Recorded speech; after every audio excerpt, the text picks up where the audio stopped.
pag-uusapan ngayon, bakit di naniniwala sa prosperity gospel ang GIBC? Why GIBC does not believe in the prosperity gospel? Bago ko natin panoodin muna yun, nais ko muna ipaliwanag sa inyo na ba yung turo about prosperity gospel. Ano ho? Kung tatagulogin natin yan, ibanghelyong ng kasaganaan. No, ibig sabihin, may mga nagtuturo na kapag hindi ka sumasagana, mahina ang iyong pananampalataya. Ikaw ay parang pagka ikaw ay anak ng Diyos, dapat hindi ka naghihirap. Yan ang idea. Ano? Kasalanan ng maging mahirap. Ibig sabihin, hindi ka talaga nananampalataya sa Diyos. Yan ang esensya ng prosperity gospel. Para sa pagtutuloy, tinignan ko po yung paliwanag nila dyan. Ganito. Prosperity gospel, ito yung tinatawag na also called the health and wealth gospel. Mamaya mapapanood natin, minsan may nag-send sa atin ng GC na parang acting na yung pagpapagaling. Ano yung parang kita mong drama na eh. Parang hindi naman talaga pilay yun. Ano, yung biglang nalakad. Salamat na lang ako pinalaguan ng pen. Kundi dadayuhin ko yun. Ano, pupunta ko yung lugar rin. Akalain mo yun? Nasa wheelchair lumakad. At saka yung aninuhala, nangingi siya yung nagayaan. Yan ang mga yan. Mga apostol, mga charismatic Pentecostal movement, beware mga kapatid. Hindi lahat na nagdadala ng Bible ay sa Diyos. Hindi na lahat na nangangaral ng Diyos ay sa Diyos. So, yan po yung tinatawag na health and wealth gospel, word of faith or prosperity theology. Teaches that God intends every believer to enjoy physical health. Kasalanan daw yung masasakting. Nangangahulugan kapag ikaw ay tikhuin, wala kang pananampalataya. Kung ikaw ay hindi na galing sa iyong karamdaman, ikaw ay hindi pinagpapala ng Diyos. Walang prosperity. So they emphasize more on good health. At ang ginagamit nila ay faith. Ibig sabihin, pag hindi ka nagaling, mahina ang iyong pananampalataya. Hindi bagay sa anak ng Diyos o may sakit. Hindi bagay. Paano kaya tayo nito? Sa Lord na. Talaga napakahina ng ating pananampalataya. Yan ang prosperity gospel. Teaches that God intends every believer to enjoy physical health, financial property. Pag ikaw ay mahirap, wala ka laging pera, sinumpa ka na ng Diyos. Sino dito yung mga sinumpa? Sa kanila, pag hindi ka mayaman, nasa ilalim ka pa ng sumpa ng Diyos. Yan ang mga prosperity gospel. At yan ang napapanood nyo sa television. Sina Benny Hinn ba yan? Sina Joel Osteen? Puro positive. Huwag kang magsasalita at mag-iisip ng negative. Huwag kang mag-iisip na ikay mahirap. Huwag mong iisipin ikay may sakit. Huwag mong iisipin ikay pilay. Anong gagawin? Ay isang laye. Yan daw ay a matter of thinking. Isipin mong wala kang sakit, patay ka na. Ganyan yan. Kaya yung mga sakit sa dyablo yan. Para sa kanila. Prosperity gospel. Tayo muna, papaliwanag ko muna bago natin panoodin yan. Kasi ako katulad din ni Eric, hindi rin ako marunong. Yan sa video na yan, hindi naman kami nakaabot ng pag-aaral na yan. Kasi totoo na, kahit pa umabot, hindi ko maintindihan yan. Salamat na lang may Brother Jerome na nag-iintindi ng aking online. Na-enjoy nyo ba yung ating online? Pag malakas ang signal. Okay. And personal success. Kailangan daw talaga ang mga manampalataya ng Diyos, para sa Old Testament, hindi ka buntot, laging ulo ka. Lagi ka nasa unahan. Okay. And that these blessings can be obtained or increased through faith.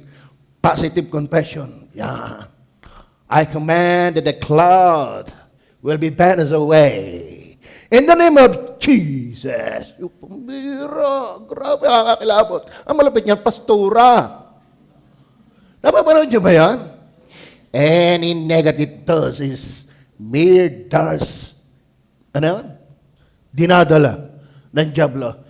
Just cast those negative thoughts in the name of Jesus. Yan ang mga yan. Ay, pambihira, inuutusan yung ulap. Kinuutusan ko yung ulap niya na pumunta doon. Ay, hindi ba nakaalis? Ganyan ba? Nakapanood ba kayo ng ganyan? Sa mga born again, marami yan. Sa Pentecostal, marami yan. Sa charismatic, marami yan. Prosperity gospel. At sila yung magtatanim ka ng binhi sa giving. Kaya delikado din nga yan. Yung seed. Sila more on giving. Kung gusto mo ikipagpala ng giving, maghandog ka. Kaya may mga preacher, mapapanood natin, ang dami na bibigay ng dollars sa unahan. Kasi kung hindi mo na gagawin yan, sumpa yan sa iyo. Hindi ka bubuenasin. Okay, so sila ay more on positive confession, giving money, and obedience. Pero mga kapatid, hindi naman tayo extreme dito. Tayo lang ay balanse. Hindi man masama yumaman, di ka? Pero alam niyo ba, kapag ikaw ay mayaman na malago sa Panginoon, ang i-enjoy mo hindi ikimayaman. Ang i-enjoy mo, nagagamit ka ng Diyos sa iyong kayamanan. Hindi naman tayo against sa good health. Pero yung para bagang kasalanan na ikimagkasakit, hindi totoo yun. Sa kaya magkakasakit tayo, magpaka-spiritual muna. Si Job nga, spiritual ay nagkasakit. Si Pablo nga, spiritual nagkasakit. Si Pablo dito, spiritual nagkasakit. Pero nga hindi ang basta sakit ay salot, hindi yun. Amen? Pero sa prosperity gospel, lahat ng sakit ay salot. Sumpa. Manood muna tayo. So, ito muna. Tutuloy ka muna.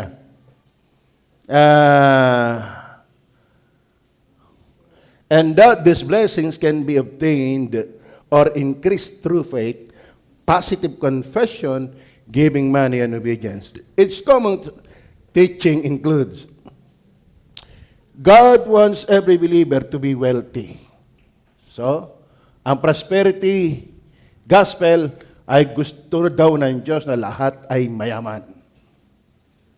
Naniniwala ba kayo doon? Siya, kung kayo hindi yayaman, nasa mali tayong pananampalataya ayon sa kanila. Financial prosperity is presented as God's normal will for all Christians. God wants every believer to be healthy. Yan ang mga turo ng prosperity gospel. Sickness is often viewed as something believers should always be able to overcome through faith. Ang karamdaman dapat daw laging ino-overcome dahil yan ay hindi kalooban ng Diyos. Kaya minsan nakakalungkot, may nakakapanig din akong baptist na ganyan eh. Nakakatakot din. Kaya binibigyan tayo ng awareness, huwag kayong maniniwala, laging kalooban ng Diyos na ikaw ay, hindi kalooban ng Diyos ang karamdaman. Minsan, ini-allowed talaga ng Panginoon yan. No? Minsan, at madalas, wala tayo pera. Siguro katamaran na din naman ng iba dyan. Hindi dahil sa gusto ng Diyos, pero hindi kasalanan lagi ang mahirap. Mamaya makikita natin yan sa Bible. Faith is a force that produces blessings. Dapat ang panampalataya mo talaga ay kapangyarihan para kay pagpalain. Okay. Nagditiman nga sila, nagkukumande. Pinapanalangin ko na bumuhos ang biyaya sa bahay ni na Romel. In Jesus' name. Grabe ang bumuhos. So, strong faith, positive confession, Speaking things into existence and declaring promises are believed to bring prosperity. Masyado silang positive lagi. Don't entertain any negative things. And then giving money brings greater financial return. Totoo naman yan, pero hindi yun laging ganun. Offerings are sometimes described as seeds that will produce a multiplied financial harvest from God. Poverty and suffering indicate a lack of faith or blessing. Kapag ikaw ay naghihirap, namumulubi, at nahihirapan, yan po'y kawalan ng pananampalataya o pagpapala. Sa tingnan po natin muna kung sino-sino yung mga yan. Kaya kayo, huwag kayong basta maniniwala sa mga napapanood. Magtatanong kayo, yan, sino yan? Pastor John Andrew. Ano? Okay, sige, pakinggan natin si Pastor John Andrew.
Hindi blessing yun.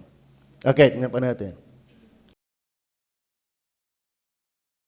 Alam niyo ba, nakarating dyan si Pastor Hernandez, ang simbahan yan, 2 klase ng SM ang laki.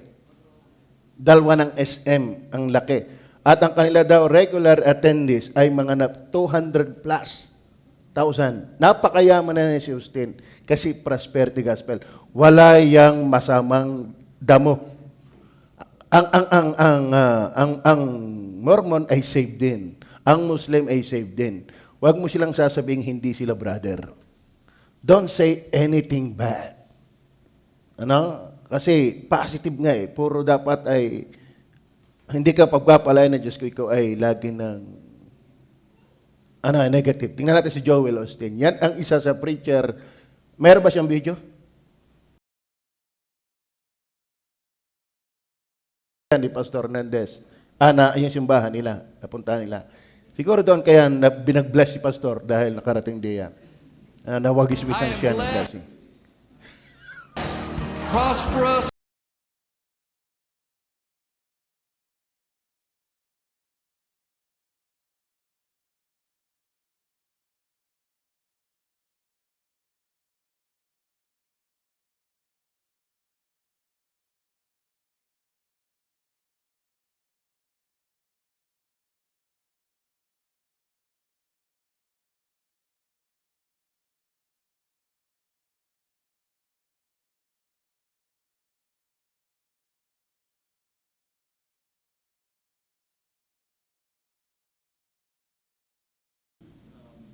Ha? Yan ang mga prosperity gospel. Wala. Bawal sa kanila ang mga hindi maganda mag-isip. Pag-iisip. Huwag mong isipin ikaw ay maghihirap. Huwag mong isipin ikaw may sakit. Basta lahat, anong mga hindi ko pakinig eh. Lahat na napakinggan mo doon ay puro positive. Di ba ga? So para, meron silang ginagamit na talata eh. Mag-iingat kasi yung sinasabi dahil pakinig ng Diyos ang yung sinasabi. Sa Old Testament. Pag nagsalita ka ng kahirapan, yan ang mangyayari sa iyo.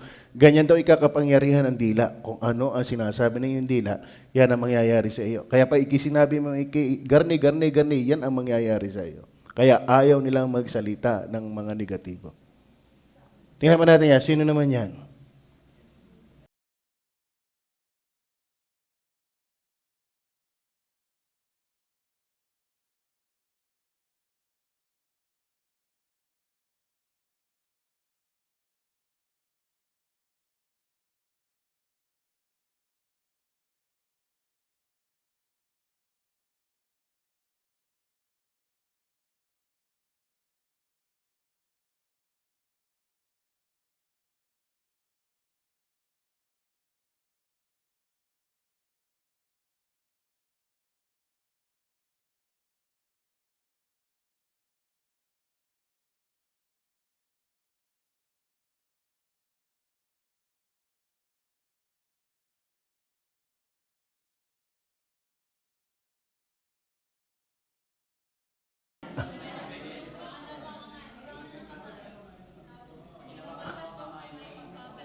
Ayun.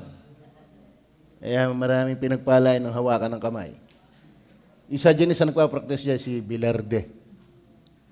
Yung sa El Shaddai. Si Villanueva, ganyan din.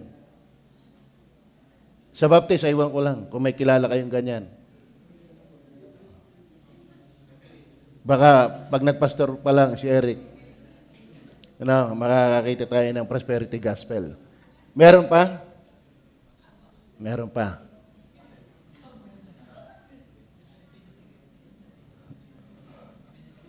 Sinara.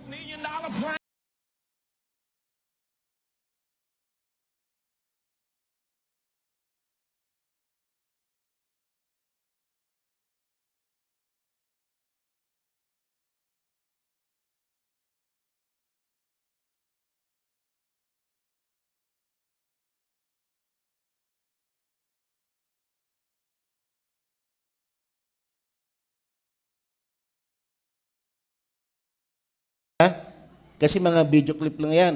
Talagang proud pa sila magbigay. Bakit? Siksik, liglig, apa. Sila nagpipres niyan. May mga baptist na rin nagkautay-utay niyan. Pero sabi nga sa inyo, totoo naman yan. Pero ang punto ko dyan, hindi yan, parang sa pagpapagaling, hindi nakaprogram yan. Nasa kalooban din yan ng Panginoon. Meron pa? Wala na. So yun po yung mga sample. Parang mas masarap ang manood ng mga video. No? Okay. So, may 5 tayong sagot dyan. Why JABC does not believe in the prosperity gospel? Bakit hindi tayo niwala dyan? Meron ako napapakinggan ilang mga pastor, parang may wagis-wis ng paniwala diyan. Lagi ang bukang bibig na financial freedom. Delikado yun.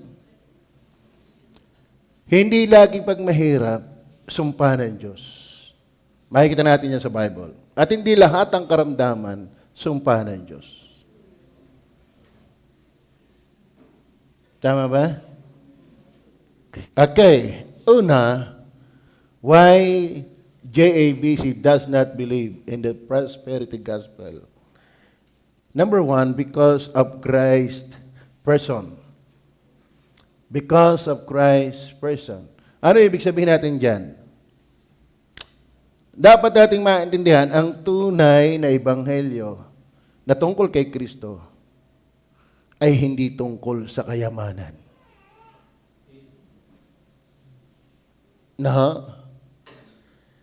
Ang maligtas ay hindi physical o financial deliverance. Naintindihan niyo ba yan? Because of Christ's person. Ano ang impisiya dito? The true gospel is about Christ and salvation, not prosperity. Ang tunay na ebanghelyo ay tungkol kay Kristo at kaligtasan. Hindi prosperity gospel, kundi si Kristo ang kaligtasan. Maraming naligtas sa panahon niya, hindi naman yumaman. Hindi naman masama yumaman. Pero given na hindi mo ramdam na ikay mayaman, dahil yun ay para din sa gawain ng Diyos. Pero ikaw ay nayaman at ikaw ay nalayo sa Diyos, hindi yan totoo. So, naintindihan mo ba yan? Because of Christ's person, the true, ang tunay na ebanghelyo ay tungkol kay Kristo, hindi prosperity. Kaya totoo na mga kapatid, mamaya mapapansin pa natin. Tingnan po natin ang Roma chapter 1 verses 1, 4, then 15 and 16. Paul, a servant of Jesus Christ, called to be an apostle, separated unto the gospel of God. So, gospel of God. Si Pablo is separate. Ano yung gospel? Which he had promised afore by his prophets and the Holy Scriptures. Yung gospel, ipinangako na ng mga propeta sa banal na kasulatan concerning his Son, Jesus Christ, our Lord, which was made of the seed of David according to the flesh. Mga kapatid, nais kong sabihin sa inyo na ang gospel is not mere,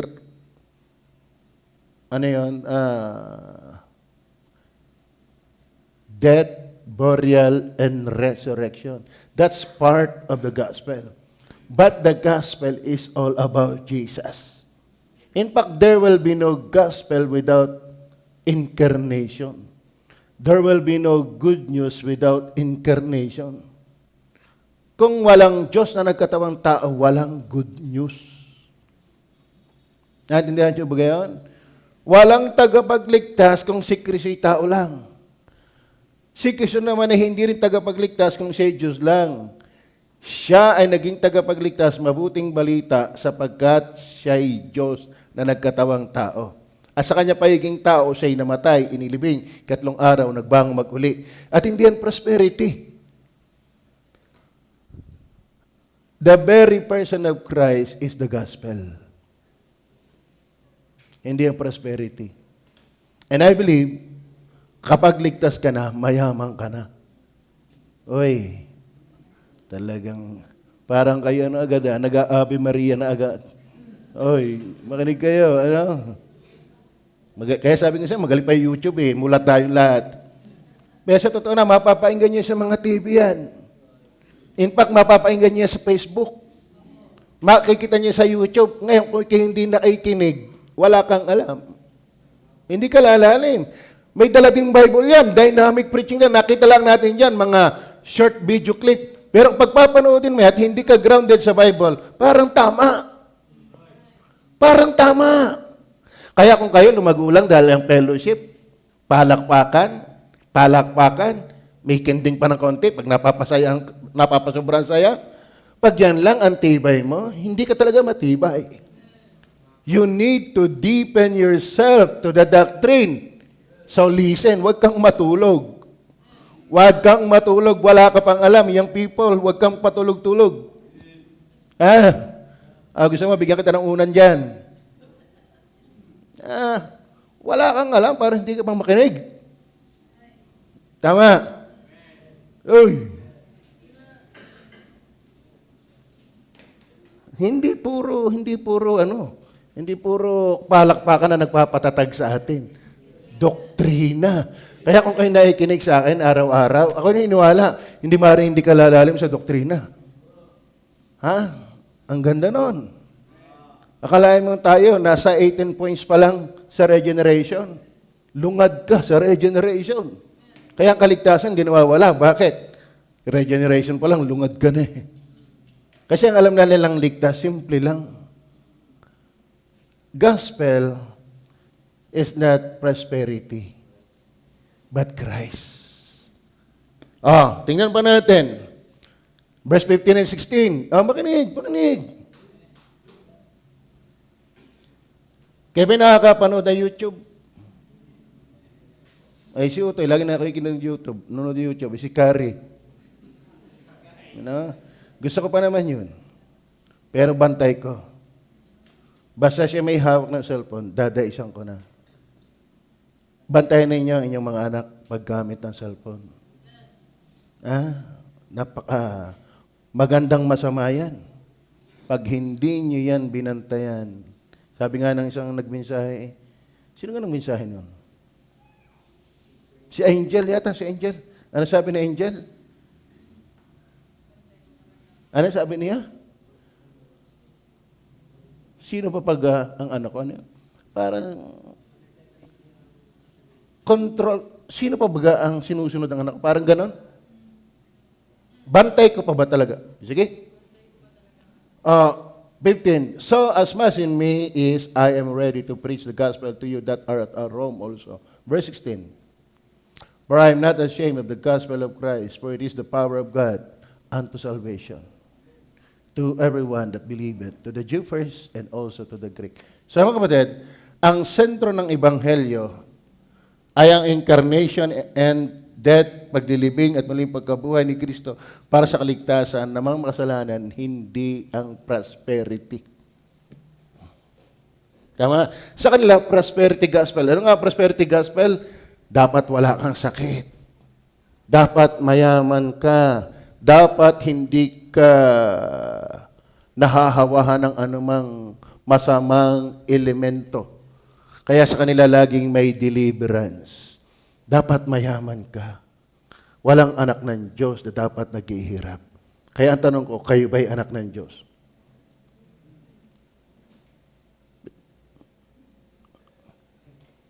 Anak ba kayo ng Diyos? Parang confused na agad kayo. Okay, number 2. Because of Christ's promise. Ano ba ang promise ng Panginoon? Jesus promised persecution, not earthly prosperity. Sa totoo na, mga kapatid, kung tayo ay nasa biblical pattern, context, ang ipinangako ng Panginoon, ang malimit ay pag-uusig, hindi kasaganaan sa mundong ito. Totoo na. Hindi masama yumaman na. Mali din namang ikaw ay walang pangarap sa buhay. Pero, dapat ang una mong yaman ay hindi yan. Okay? John 16:33. Yun niya po sabi ng Bible. Okay lang ba English? Naiintindihan ba pag English?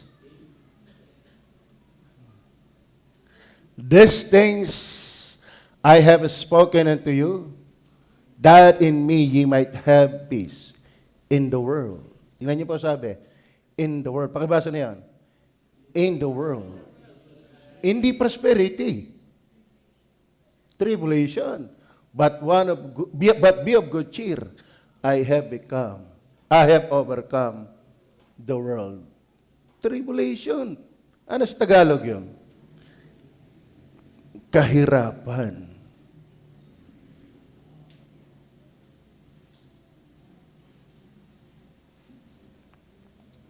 Amen? Bakit ba ganun? Tingnan niyo po yung mga naging alagad talaga ng Panginoon. Mga aliporis ng Panginoon. Doon sa 1 Corinthians, tinawag ng Diyos hindi yung mayayaman, hindi yung malalakas, hindi yung bantog, kundi pinili ng Diyos yung mahihina. Pero hindi masamahang yumaman, hindi masama. Huwag niyong iisipin, huwag kayong magpakayaman. Gusto natin yun para marami yung magtatights. Yun nga ang ibig sabihin natin, kung ikaw na may nayaman lang, di ka naman nagtatights. Tama. Di ka naman nag-o-offering. Ang iniwala ang yaman gamit. Naintindihan niyo ba yan? Di ba kayo na-bless kay Brother Percival? Livestock. May tayo ka ba sa iyo? Sa trabaho may posisyon ka? Kaya pag gusto mo, talaga magagawan mo ng paraan. Tama ba? Oo. Ako iniwala, ang hirap nun. Ang hirap ng ginagawa ng kapatid nito. Para lang pag na siyang paghanapan, maaga siya nagising, tatrabahuhin na yung kanya hanggang alas 7 yata. O alas 8, alas 7. Abot pa naman dahil 9 tayo. Basta wag lang hindi makakasimba. Ay, purihin ang Panginoon sa ganyang buhay. Ibig sabihin, you treasure Christ above all things. Ha? Mas mayaman talaga si Kristo sa iyong buhay. Siya talaga ang yaman mo sa buhay. Hindi niyo ba appreciate yun? Ha? Bihira na ang ganyan. Ha? Ang marami talaga, hindi ka nga naniniwala sa prosperity gospel, pero yun ang lifestyle mo. Kapag ang dali mong iwanan si Kristo ng dahil sa lupang ito, kahit hindi ka nakapanood ng video na yan, yan ang style mo. Ha? Mas kalikar ka ng lupa kaysa kay Kristo. Kaya purihin ng mga Kristiyano, ang Panginoon sa buhay ng Kristiyanong natayo pa alang-alang sa Panginoon. Ba, hindi madali yun. Mahirap yun. Tapos pag siya'y nagkasakit, nag-iisa siya. Eh, mag-asawa na uli. Sino ka ang pwede din eh?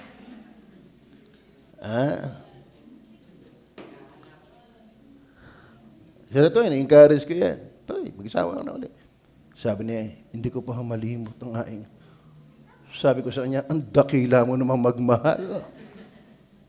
Sa totoo na, di ka? Kausap kami niyan. Ay, pastor? Siya pa rin ang aking gunita sa puso at diwa. Siya laging nasa isip. Taghihawat sa ilong. Taghihawat sa mata. Ganyan siya eh.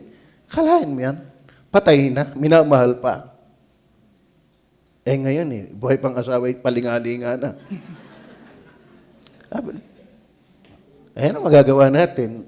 Ganon siya magmahal eh. Pero mahal din niya ang Panginoon. Tama ba? Ang prosperity gospel, mga kapatid, ay panglupa lang yan. Ang idea. These things, I have spoken unto you that in me ye might have peace. In the world you shall have tribulation, but be of good cheer. I have overcome the world. Tingnan niyo po ang Matthew 16:24. Tulad ng ating binasa kanina. Di ka? Siya'y naparito, ang magnanakaw ay naparito, hindi, yun muna ang basahin natin. Balatkan muna natin ang ating text. Kasi ang application ng iba dito sa John 10:10, the thief cometh not, but for to steal and to kill and to destroy. I am come that they might have life and that they might have it more abundantly. Mga kapatid, hindi ito material. Dahil kung ganito, dapat mayayaman ang apostoles. Dapat walang mahirap na apostoles. Dapat walang mahirap na propeta, pero sa totoo na, lahat ng propeta at apostoles hindi mayayaman. Ibang yaman nila. At kung ikaw man ay yumaman, sana'y mayaman ka rin lalo sa Panginoon. Tama? Kung halimbawa isang araw si Nico ay Don Nico na. Ha? Magbibigayan ng isang ban sa gawain. Ha? Paniwala kung mayaman ka na, Nico, pagka ginagamit ka ng Diyos sa gawain. Pero pang sarili mo lang ang iniisip, mga Kristiyano, prosperity gospel yan. Hindi yan Christ gospel. Sabi pa na Matthew 6:19, balikan lang natin ang Matthew 6:19-21. Okay lang sa English? Lay not up for yourselves treasures upon earth. Huwag kang mag-ipon ng kayamanan sa lupa. Kung bubulayin mo, barang bawal eh. Huwag kang mag-ipon ng kayamanan sa lupa. Na kung saan ang muta, ano kaya yung mot? Tanga at kalawang ay binubulok yan. At ang mga magnanakaw ay ninanakaw yan. Verse 20. So, yung talatang yan, against prosperity gospel. Yung talatang yan, against prosperity gospel. Maging mayaman ka muna sa langit bago sa lupa. Tama ba? Uy. Again, basahin na natin po yung Matthew chapter 16. Nasaan ba yan? 24. Because of Christ's promise. Anong pangako ni Kristo? Hindi ng kasaganaan sa mundong ito. Ano sabi diyan? Then said Jesus unto his disciples, if any man will come after me, let him deny himself and take up his cross and follow me. Kaya alam mo, sa totoo na, masunuring Kristiyano, ang yaman ay si Kristo. Alam mo kung bakit sa totoo na hindi lumago ang maraming Kristiyano? Ang hinahanap ng sarili ang habol. Tama ho ba? Sige, pakitagalog nga natin yun. Tagalogin nga natin.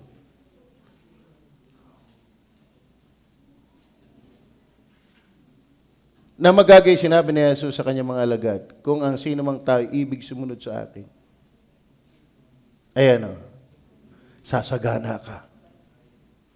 Hindi ka na magkakasakit.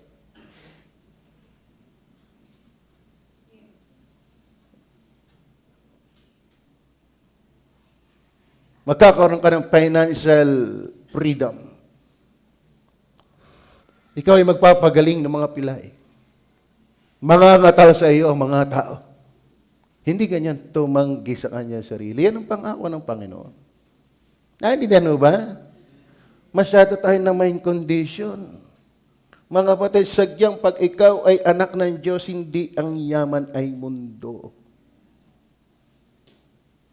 Salamat na lang kung tayo pinagkatiwalaan. Pero yung given na pinagkatiwalaan, hindi pa rin iyo yan. Tama ho ba nga? So, tama ang maghanap buhay, tama ang yumaman. Pero tamang konsepto, tamang layunin. Pero hindi tayo niwala pag mahirap ka, hindi ka pinagpala. Magaling pang amisan yung mahirap, mas aktibo sa Diyos. Nakakalungkot, pag nagkaroon ng kaunti, nawawala na. Ha? Ang tunay na yaman si Kristo. Ha?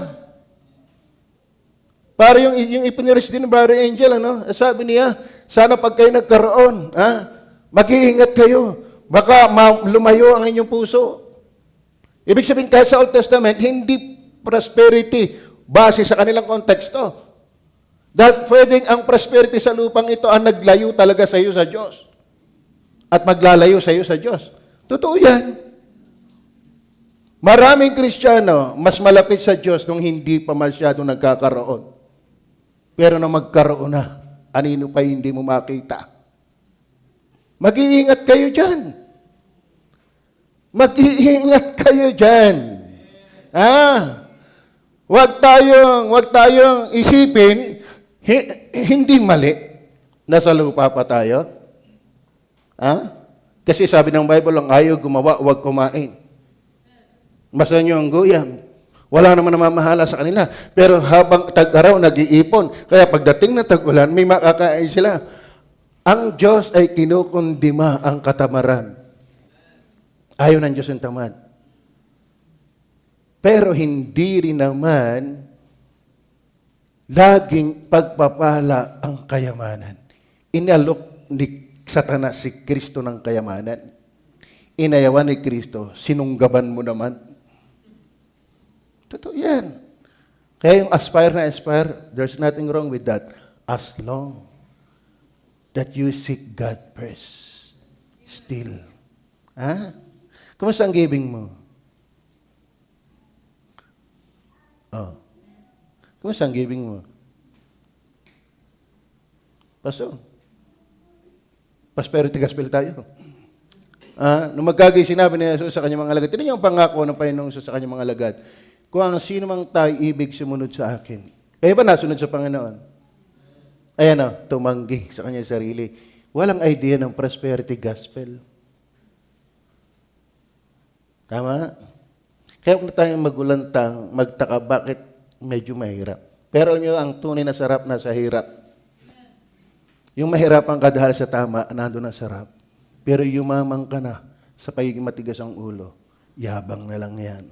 Di ka naman talaga masaya. Amen? Hindi financial ang indikasyon ng successful life. Obedient life. Tama. Kasi manunod lang tayo ng video ngayon, alam mo na yaman, paano yung individual na, paano pag nakasama mo sila? Ang tao hanggat di mo kasama, hindi mo alam ang nangyayari. Hanga-hanga ka sa artista, nakadais mo lang 5 minuto, may panghit din pala. May putok din pala. Sabi nga ni Paul Wasser, ini-idol niyo ako. That's wrong. Humahanga kayo sa aking buhay, that's wrong.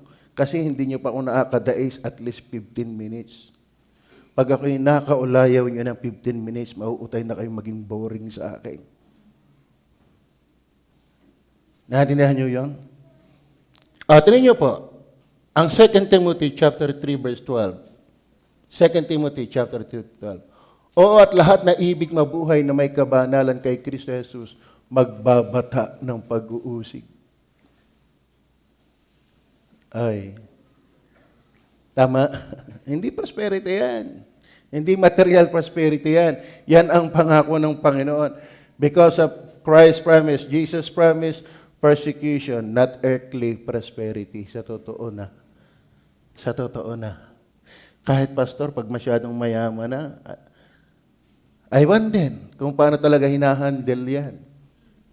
God knows our hearts. Ako nananalangin pa lang yumaman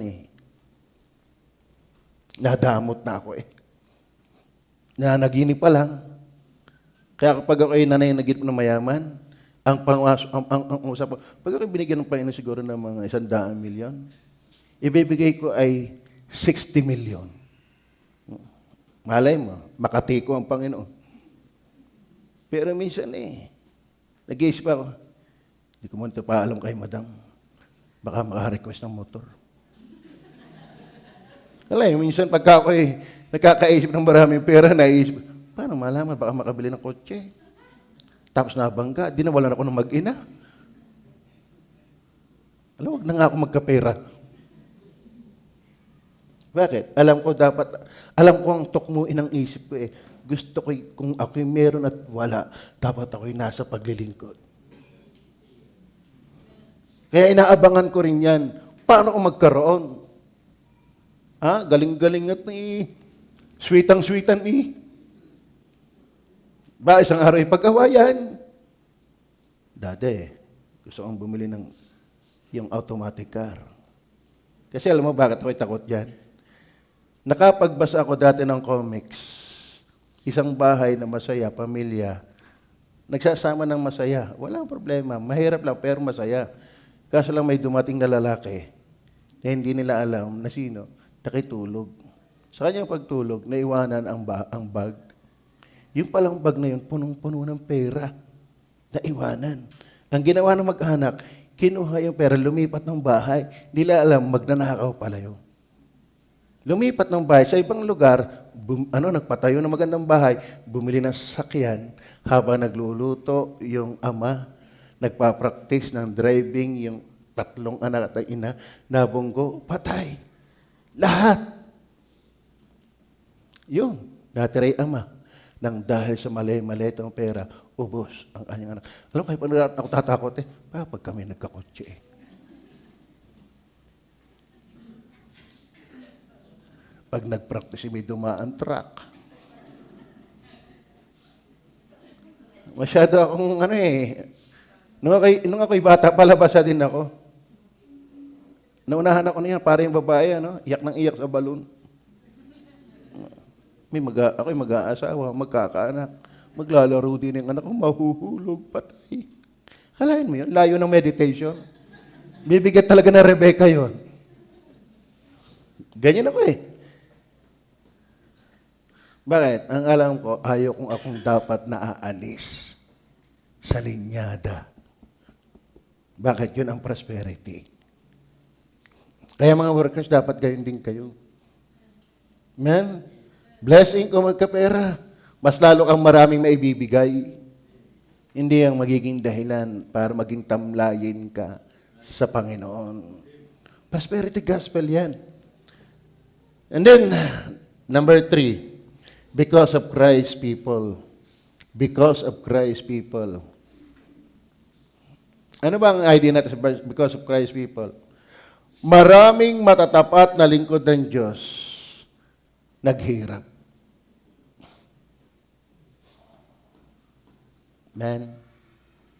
Kaya kung kayo nakakakain ng masarap sa umagahan, tanghalian, ng hapunan, nakakatulog ng harok ang tumbong, nagigising pa ng umaga, purihin ng Diyos.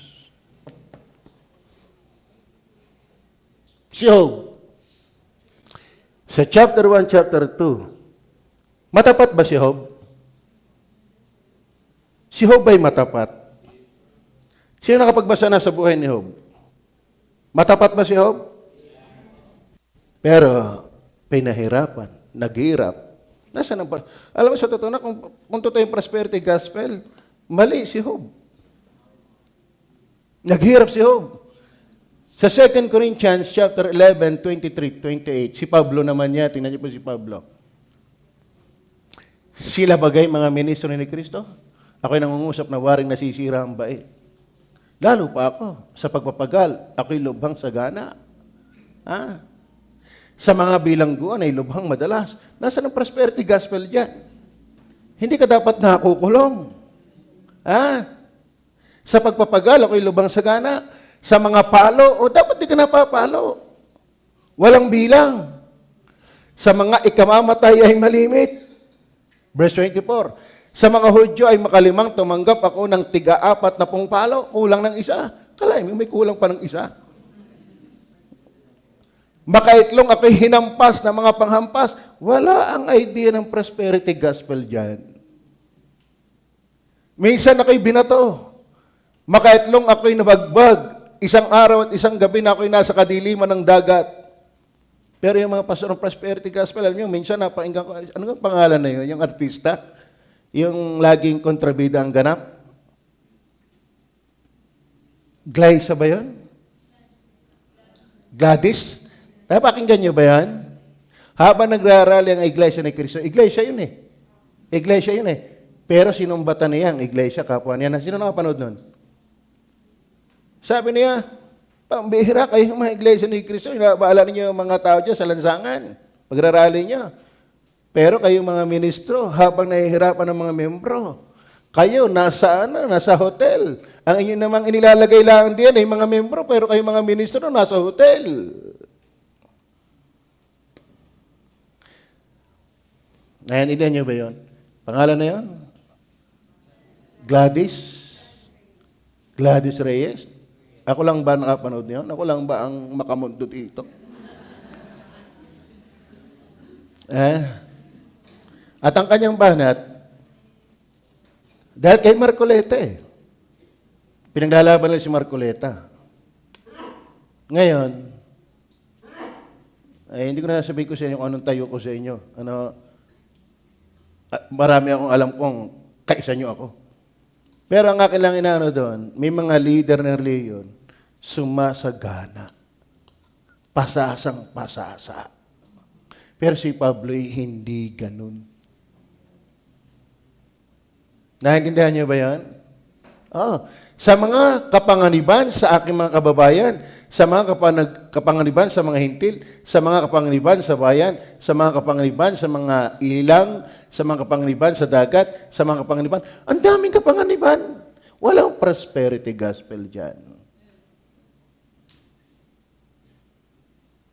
Tama? Kaya salamat.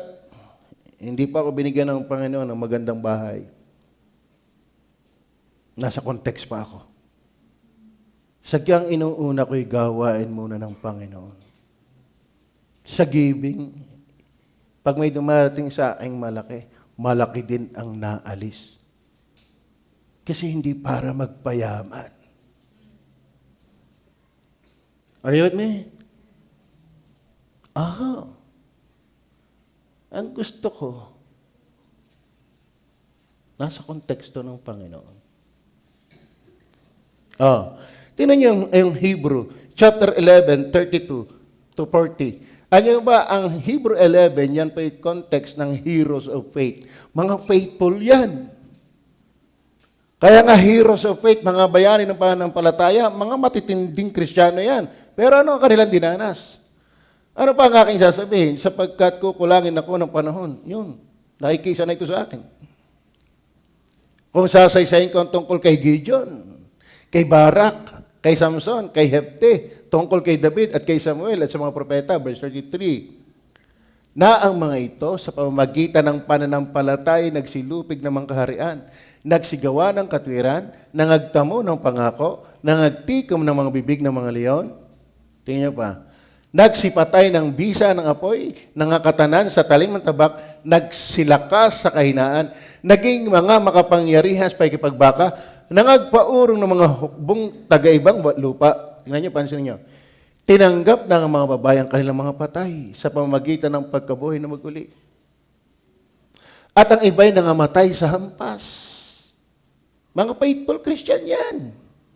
Pero mga pinagpapatay sa hampas. Where is the notion of prosperity? Na hindi tinanggap ang kanilang katubusan upang kamtan nila ang lalong mabuting pagkabuhay na maguli. Verse 36.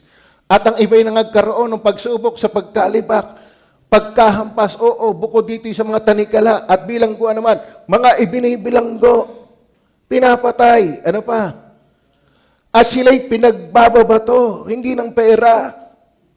Pinaglalagari, pinagtutukso, pinagpapatay sa tabak. Sila'y nagsilakad na parot-parito na may balat na mga tupat kambing, na mga salat, na nga pighati, tinatampalasan. Verse 38, na sa mga yun ay hindi karapat-dapat ang sanglibutan, na nangaliligaw sa mga ilang at mga kabundukan at sa mga yungib. Tignan niyo ha, sa mga kabundukan at sa mga yungib at sa mga lungga ng lupa.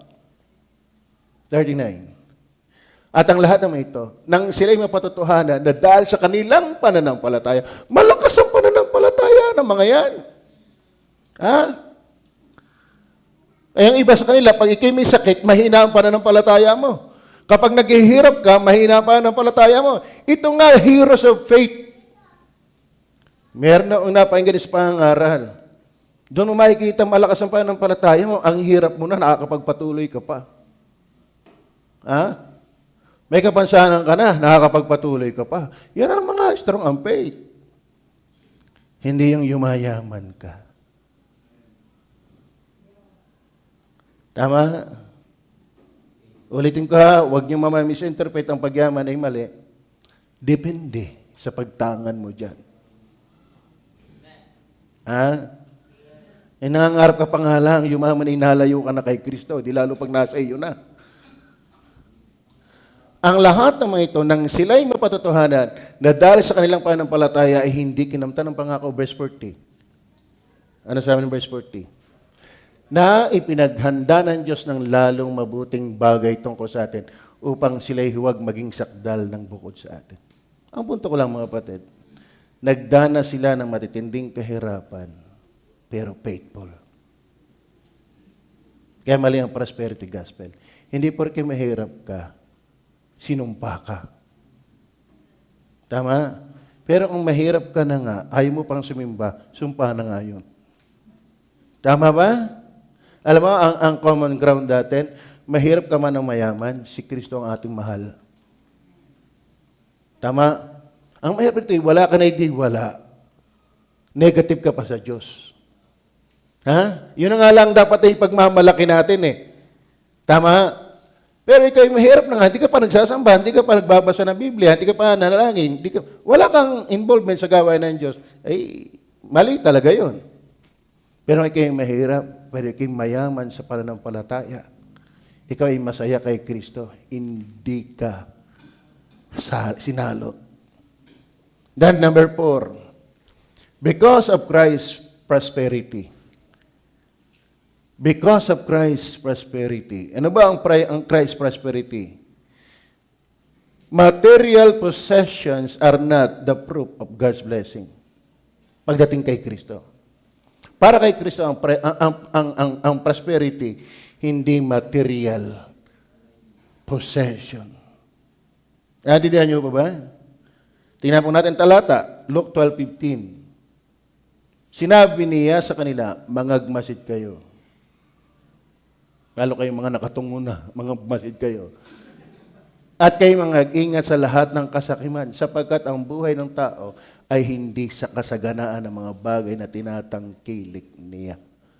Hindi ang tao ay ayos ang buhay dahil tinatangkilik niya. Hindi yun. Alam natin ang kwento na yan, di ka? May isang taong mayaman. Ang ginawa niya, siya'y umani ng maraming bunga at ang sabi niya, anong gagawin ko sa aking inani? Alam ko nang gagawin ko. Gigibayin ko ang aking kamalig at palalaking ko. At doon ko ilalagay ang lahat ng aking mga inaning bunga. At sasabihin ko sa aking kaluluwa, pumahingalay ka, pagpakuya-kuya-kuy ka. Ano yun? Di ba't ganon? Tama ba? Ang sinasabi ko? Kumbaga, safety ka na. Pero sabi ng Panginoon, ikaw na haling. Kukunin sa iyo ngayon ang buhay mo, ang kayamanan mo mapapakanino kaya. Ganyan ang nagpapakayaman sa sarili, pero hindi mayaman sa Diyos. Naintindihan niyo ba yan? Kaya hindi tayo api kung tayo ay hindi kasing yaman nila. Pero kung hindi ka na nga mayaman, hindi ka pa malapit sa Diyos, yun ang nakakaawa. Amen. Tingnan mo natin, Hebrew 13 verse 5. So, ating sinasagot, why Delilah? Why JIBC does not believe in the prosperity gospel? Number 1, because of Christ's person. No? Then because of Christ's promise, hindi po talaga siya nangako ng ganyan. Ang pangako niya, tunay na sumusunod kay Kristo, uusigin. Ang tunay na sumusunod kay Kristo, uusigin. Kaya nakakatakot din kapag hindi kayo nuusig. Because of Christ's people, ang mga tao ng Panginoon, tulad ni Job, tulad ng apostol, tulad ng mga heroes of faith, hindi naman prosperity ang nakakita nila sa lupa. Then number 4, because of Christ's prosperity. For Christ, material possessions are not the proof of God's blessing. Bakit? Itong mayamang itong minura ng Panginoon, ikaw nahaling. Ha? Ikaw nahaling. So, hindi ang Diyos laging tuwa sa mayaman. Tatandaan nyo yan. Hindi laging ang Diyos ay tuwa sa mayayaman.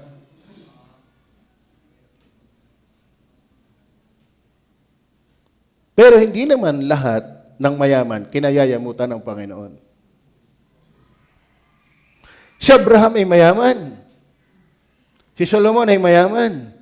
Si David ay mayaman. Pero mas mayaman sila sa Diyos. Alam mo, magandang yumaman na ang una mong yaman ay Diyos. Laging, but seek ye first the kingdom of God and His righteousness, and all these things shall be added unto you. Hindi masamang magkaroon. Basta ang una mong yaman ay ang Panginoon. Maliwanag ba? Gusto niyo ba yumaman? Parang ayaw niya na yumaman. Kawawa naman natin yung simbahan pag wala magigibing ng nayamang membro. Gusto ko yumaman kayo. Pero mayaman muna sa Panginoon. Gusto ko ang business ni Makmak makaabot sa lahat, pati sa buwan. Nandito pa ba si Makmak? Sa labas. Gusto ko si Brother Albert, isang araw siya na ang may-ari na AGNP. Di ba? Gusto ko si Brother Rani, siya na may-ari ng Meralco at ng Batilik. Gusto ko si Percival, isang araw, isang may-ari ng lahat ng babuyan. Walang masama doon. Pero hindi yun talaga ang gospel. Yun ay all these things because we seek Him first.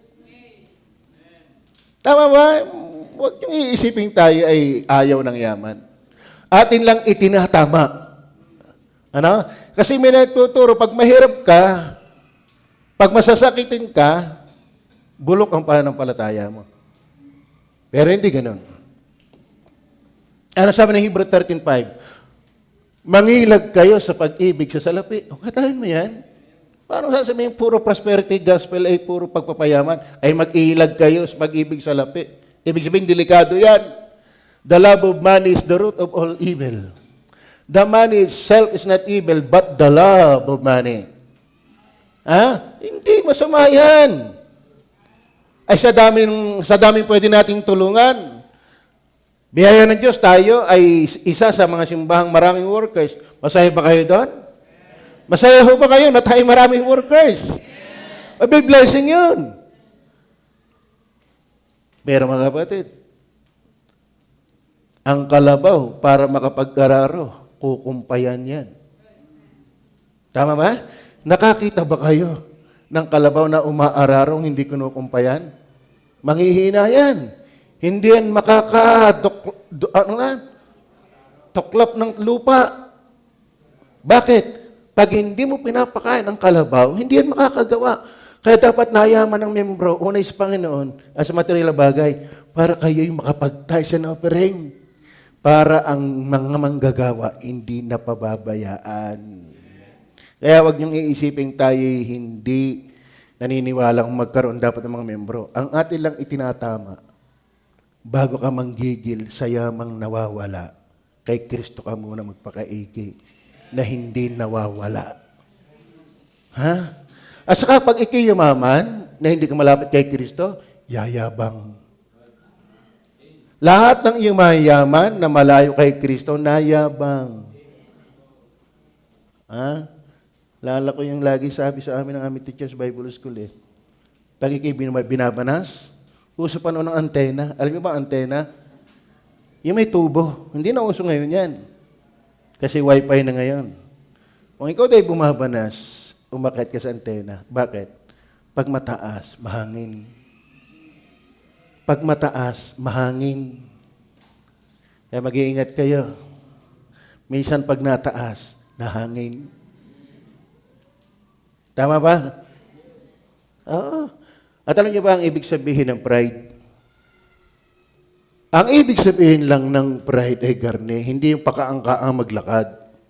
Hindi kung makapagsalita, akala si Robin Padilla. No. Ang ibig sabihin ng mayabang, wala kang likas na kagustuhang magpasakop at sumunod sa Diyos. Lahat ng ayaw sumunod sa Diyos, mayabang. Are you with me? Bakit? Ang nasusunod yung kanyang paniniwala. Amen. Mga kilag kayo sa pag-ibig sa lapi kung prosperity gospel. Ano, ibig pa tayo pag-iingatin sa salapi. Automatic na dapat, iki pinagpala. Basta ikay masalapi. Bakit? Kung saan naroon ang iyong puso. Kung saan naroon ang iyong kayamanan. Duro ng iyong puso. Mga kasya kayo sa inyong tinatangkilik. Amen? Amen.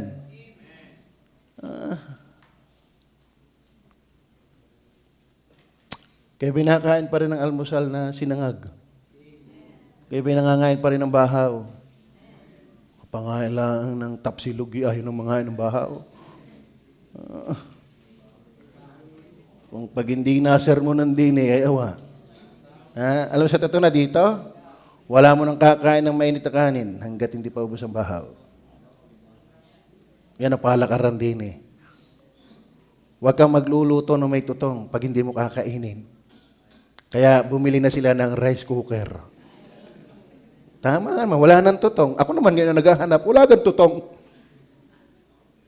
Talaga kayo yan Pika na sa mga yan.